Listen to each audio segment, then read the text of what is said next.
Welcome, investigator. Evil is on the rise. Crime is escalating. Our mission is to eliminate the crime by exposing evil, examine why it manifests, and highlight the brave souls that confront it every day. Join us as we work together to bring justice to every victim. Welcome to All Things Crime. Here's your host, Jared Bradley. Hey guys, it's Jared, episode 3 with my discussion with Colleen Fitzpatrick, the founder of Identifinders International and the founder of Forensics Genealogy. Amazing discussion, and hope you really enjoy episode 3.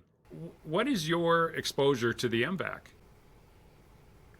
I recommend it all the time because, we have cases where there's clothing, like I can't say, I think what happened, we just solved a big bank robbery case in North Richland Hills last week. It was a big announcement. The guy was tied to maybe half a dozen bank robberies. And and it was also an attempted homicide on a law enforcement officer. So you can look it up. But I think the way they got the DNA from the crime scene was he left his clothes on the... So I don't know if they swabbed or M-Vac. They could have done either one and done very well for themselves. But I wouldn't be surprised if M-Vac was involved in that. It's really so totally cool. It's hot again. Yeah, and it's interesting, as you were talking, where they said, well, don't go to the media. When we first started in forensics, they kept saying that to us too, because the M-Vac hadn't gone through like the Daubert Fry cases and things like that, and so right. it wasn't fully vetted, if you would, but it was producing DNA profiles where they couldn't get them before, and they're like, well, how about that? Yeah, we want to use this to solve cases, but we don't want the media and the general public to really know about it. And the funny thing is, here we are, a small company. I'm like, wait a minute. This is publicity that as a small company, we've got to get. There is a survival, threshold that we have to pass here in order to continue on with this. And well, I have a question for you. What was your first success story with M-Vac? I'm not sure the exact case that was where it was used and produced a profile. But the one that hit the biggest was the Crystal Bislanowicz case. And that's the one in Wasatch County, Utah, where the victim, I think it was 1996, the victim was bludgeoned to death with some river rocks. They found her up on the Provo River. And it was a cold case for 18 years. And so they had used swabbing on those rocks, but granite, there's a lot of granite rocks in Utah, and especially along the Provo River, and so granite just tears the swab up, and it's way too rough and porous to get a good profile using swabbing. So in 2013, I believe, is when they used the M-Vac. They got 42 times more than what they needed to produce a good profile.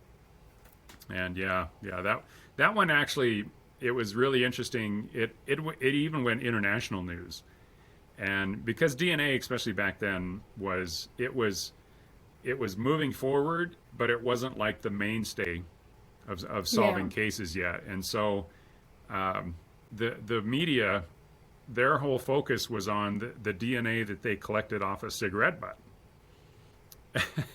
And the funny thing is, as you know, getting DNA off of a fresh cigarette butt is nothing. I mean, anybody basically can do that.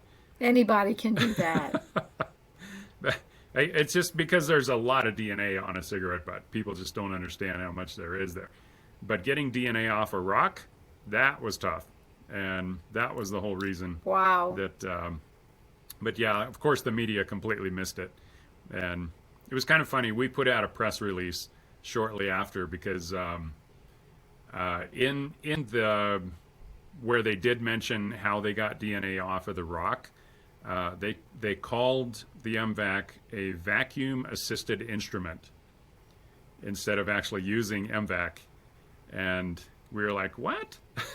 So we actually called the Wasatch County Sheriff's Office, and we were like, So in this press release and this news articles, they're talking about a vacuum assisted instrument. I said, is that the M-Vac? And of course the sheriff's department was like, yeah. Said, I can't believe they didn't use the word M-Vac. And we're like, no, we totally got hosed on all that press coverage. Oh, I'm so sorry. Yeah, and it was. I'm so sorry. Well, I'll tell you, it happened to us. When we solved Buckskin Girl, we went back east to a press conference, and we thought, it's in Troy, Ohio. They're going to send a intern out for coffee, and they're going to say, by the way, stop over at the rec center, but don't stay too long because the coffee will get cold, right? So come on. And we walked, so we thought it was nothing. We walked in a room with every media channel, So in the end, they had the press, whatever. And the woman who was like the major newspaper lady or in Dayton, she said, I have to leave. I got to go file my story. She never spoke to us. And it wound up in the news that the big press conference and the NamUs case manager and the guy, the sheriff and all these people, and the press conference was attended by two women from California who were not scientists. Oh, that's pathetic. And that went into the New York Times. I was like, ah! Right? It's, I found that I think the majority, and I don't know, some of it's just flat laziness, but I think a lot of it is when they don't really understand the science, they just gloss over it. And delving deep into the science isn't usually what the readers want to read.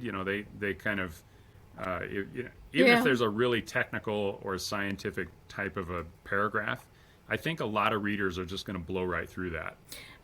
No, Jared. Okay. You're missing it. All I had to say was M-Vac, a little vacuum cleaner, a little forensic vacuum cleaner. Now, what's science about that? No, I understand. That's all you need to know.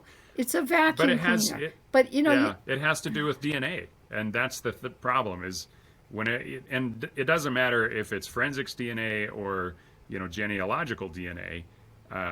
Whenever the DNA is mentioned, a lot of people just their eyes just roll into the back of their heads and they're like, oh. Yeah, that's too bad. No, but just say it's a vacuum cleaner that vacuums up DNA. What's wrong with that? It's DNA. You say that DNA has to be the last word in a sentence.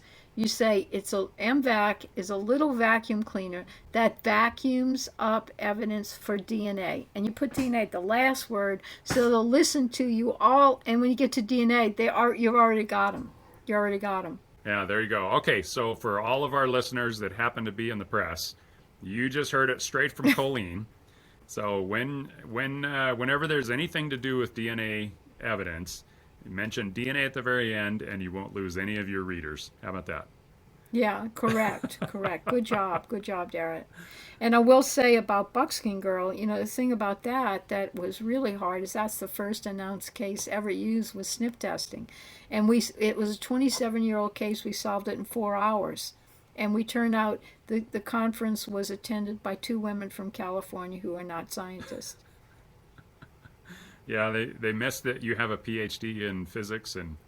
Oh yeah, they missed all in the forensics. I'm really prominent. Wrote all the books. No, they didn't say that. And so I corrected her. She said, "Oh, no, I meant not a forensic scientist." I said, "Wait, Google my name." Yeah. Okay. And by then the damage was done. Yeah. It was in the New York Times, and two women from California were cut out the New York Times article.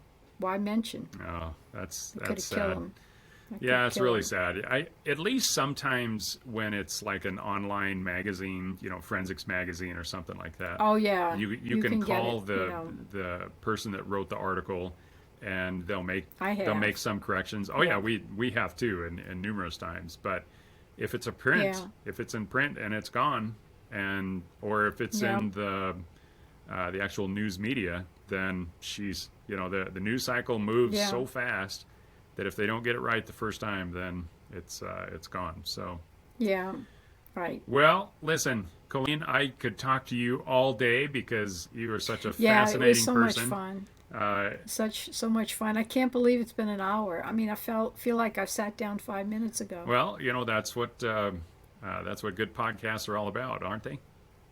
Yeah. Yeah, it's fantastic. Well, you have one then. Well, I appreciate it. And, having guests like you, it just, everything flies by so fast because it's so fascinating. Well, thanks for the compliment. Oh, my pleasure. And definitely appreciate you coming on. And Okay, my pleasure. And I love M-Vac. I have to say that. I love M-Vac. What does M-Vac stand for, by the way? well, it started as the microbial vac because it was originally, my dad had a Ph.D. in forensics and animal sciences. And so back in 1993, when the Jack in the Box E. coli outbreak happened, that's kind of how when he originally came up with, that's when he first identified the problem. And then over a period of years, it took him to come up with the solution. And so originally it was the microbial vac, but that doesn't make any sense in forensics, so we shortened it to M-Vac. I got it. Okay, always wondered. Always wondered. Okay. I love the M-Vac. It's so cool. Well, we appreciate it, and you definitely keep up the good work, and hopefully You too. we You will too. meet up at a Ishii conference or something. We will. I'll be there. I'm there every year since 2009. Thanks for joining us. Your attention today brings us one step closer to exposing and eliminating the evil that brings crime to our communities. Hit subscribe and share this episode. Together, we will bring justice to every victim.